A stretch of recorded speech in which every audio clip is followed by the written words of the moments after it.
Oh guys, good evening. O, kain tayo. Oh, dilis yan, oh. Yung niluto ko kanina. Okay na, okay. Sarap. Wala na nga natira sa kanin, eh. Yan. Yan pala yan. Yan ako.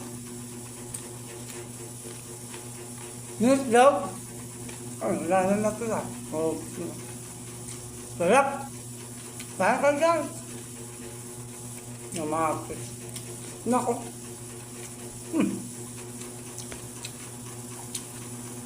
Ito ang pala sarap to.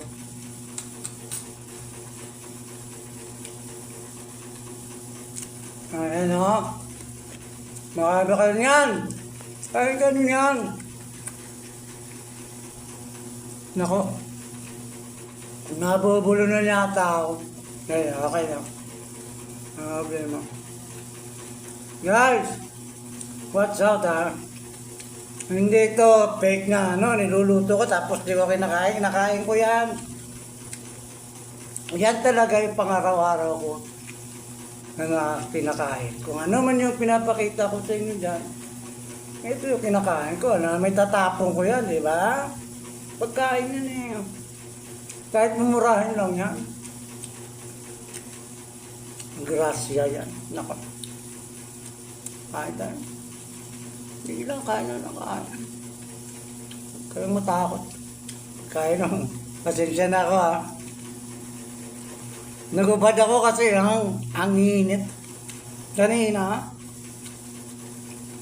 mulan. Pero ngayon mainit. Okay.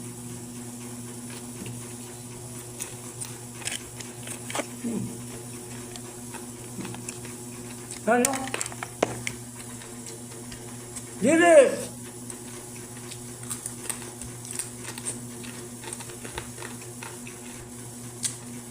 Hindi naman sa gusto ko ipakita ito na patunayan.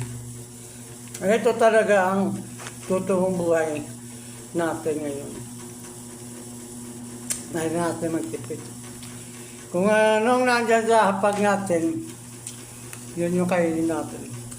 Huwag na tayo maghanap ng iba. Hindi ko maghanap ka ng iba. Malaking bagay ang gagawin mo. Okay guys, thank you very much for watching ha. Well, good evening.